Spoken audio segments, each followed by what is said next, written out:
আপনার বাসায় যদি পাস্তা আর সসেস থাকে তাহলেই তৈরি করতে পারেন এই মজাদার রেসিপি। হ্যালো এভরিওয়ান, আসসালামু আলাইকুম, welcome back to my channel. আপনাদেরকে নিউ একটা ভিডিওতে ওয়েলকাম জানিয়ে আজকের রেসিপিটা শুরু করতে যাচ্ছি। আজকে তৈরি করে দেখাবো সসেস পাস্তা। খুবই মজাদার একটা রেসিপি, আশা করি আপনাদেরও ভালো লাগবে। চলুন রেসিপিটা দেখে আসি। প্রথমেই আমি এখানে 1 প্যাকেট পাস্তা নিয়ে নিয়েছি।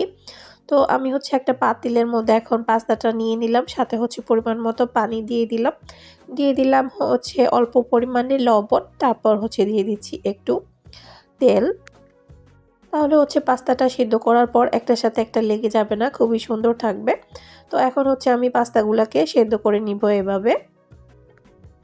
তো পাস্তাগুলো সেদ্ধ হতে হতে আমি বাকি কাজগুলা করে নিচ্ছি। এখানে আমি হালাল যেই চিকেন সসেস পাওয়া যায় সেটা নিয়েছি 1 প্যাকেট।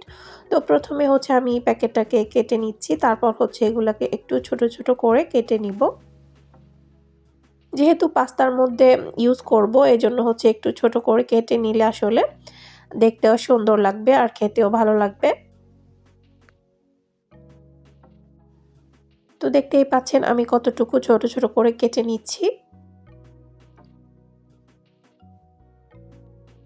তো এইভাবে করে আমি সবটুকু কেটে নিব, মানে যতটুকু আমি পাস্তার মধ্যে ইউজ করব আর কি। তো প্রথমে এটা নিয়ে নিলাম, তারপর আমি আরও 3টাও নিয়ে নিলাম। তো এগুলাকে আমি সেম ভাবে কেটে নিব। আপনারা অবশ্যই এভাবে সসেস দিয়ে পাস্তা বানিয়ে দেখবেন, খেতে কিন্তু ভালোই মজার হয়। আশা করি আপনাদের কাছেও ভালো লাগবে। তো আমার কিন্তু পাস্তাগুলা সেদ্ধ হয়ে গিয়েছে, এখন আমি রান্নাটা শুরু করে দিব। এরপর চুলাতে আমি একটা তেলের কড়াই বসিয়ে দিলাম, এখন দিয়ে দিচ্ছি একটুখানি তেল। তো এই তেলের মধ্যে আমি সসেসগুলাকে ভেজে নিব, সেজন্য আপনারা যদি সসেস ভেজে খেতে পছন্দ না করেন সেক্ষেত্রে এমনিতেও দিতে পারবেন। তো আমি একটু ভেজে পছন্দ করি, তো আমি যেভাবে পছন্দ করি সেভাবেই রান্নাটা করতেছি। তো সবগুলা সসেস এখন দিয়ে দিলাম আমি। তো এখন এই তেলের মধ্যে সসেসগুলাকে নেড়ে ছেড়ে একটু জাস্ট কালারটা যখন চেঞ্জ হবে তখন আমি এগুলাকে উঠিয়ে ফেলবো।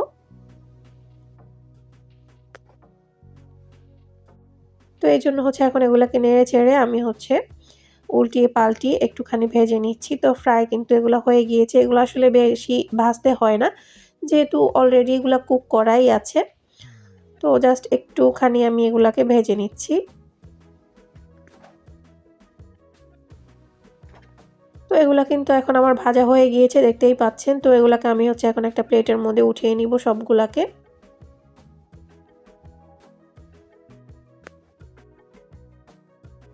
তো সবগুলোকে আমি একটা প্লেটের মধ্যে উঠিয়ে নিয়েছি। এখন যে বাকি তেলটা ছিল এর মধ্যে আমি দিয়ে দিচ্ছি এখন ডিম। আপনারা চাইলে কিন্তু ডিমটা স্কিপ করতে পারবেন। তো আমি দিচ্ছি, আপনারা নাও দিতে পারবেন আর কি। তো আমি দিয়ে দিব 2টা ডিম। 2টা ডিম দিয়ে দিলাম, অল্প একটু লবণ দিয়ে এখন ডিমগুলোকে ভেজে নিব। তো লবণটা দিয়ে দিয়েছি। এখন এগুলাকে জাস্ট একটু ঝুরা ঝুরা করে ভেজে নিয়ে তারপর আমি এগুলাকে উঠিয়ে সসেজের সাথে রেখে দিব। তো এই যেগুলা কিন্তু ভাজা হয়ে গিয়েছে, এখন আমি এগুলাকে উঠিয়ে নিচ্ছি। তো এখন কড়াইতে আমি আরও কিছুটা তেল দিয়ে দিচ্ছি, যেহেতু এগুলা শেষ হয়ে গিয়েছে। এরপর দিয়ে দিচ্ছি পেঁয়াজ কুচি। তো আমাদের এখানের পেঁয়াজগুলো আসলে বড় সাইজের হয়, তো এখানে একটা কুচি দিয়েছি আমি একটা পেঁয়াজের। তো এগুলাকে জাস্ট একটু নেড়ে ছেড়ে তারপর আমি বাকি ইনগ্রিডিয়েন্টসগুলো দিয়ে দিব।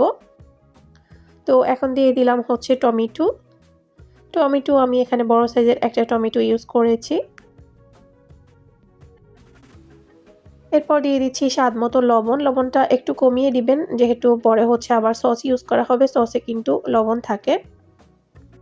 এরপর দিয়ে দিচ্ছি কাঁচামরিচ। তো আমি কেচি দিয়ে কেটে দিয়ে দিচ্ছি। তো আমি এখানে বেশি কাঁচামরিচ ইউজ করব না। আমি 3টা ইউজ করেছি, আপনারা চাইলে একটাও ইউজ করতে পারবেন। এরপর ধনে আর জিরা গুঁড়া 1/2 চামচ থেকে কম ইউজ করেছি। এরপর দিয়ে দিচ্ছি একটা ম্যাগি ম্যাজিক মসলা। আপনাদের কাছে এটা না থাকলে সেক্ষেত্রে স্কিপ করতে পারবেন। এখন আবার ভালো করে একটু নেড়েচেড়ে দিচ্ছি। এরপর হচ্ছে আমি এখন দিয়ে দিব সস। তো প্রথমেই হচ্ছে আমি দিয়ে দিচ্ছি এখানে লাইট সয়া সস। আপনাদের কাছে ডার্কটা থাকলে সেটাও দিতে পারেন। তো আমি এখানে 1 চামচের মতো ইউজ করেছি। এরপর হচ্ছে ম্যাগি সস ইউজ করতেছি অল্প পরিমাণে। সেটা না থাকলে স্কিপ করতে পারবেন, বাট সয়া সসটা দেওয়ার ট্রাই করবেন। তারপর হচ্ছে আমি এগুলাকে আবারও ভালো করে নেড়েচেড়ে মিশিয়ে নিচ্ছি কিছুক্ষণের জন্য। এটাকে এখন রান্না করে নিতে হবে। কিছুক্ষণ পর দেখতেই পাচ্ছেন মশলাটা কিন্তু এখন ভালো করে কুক হয়ে গিয়েছে।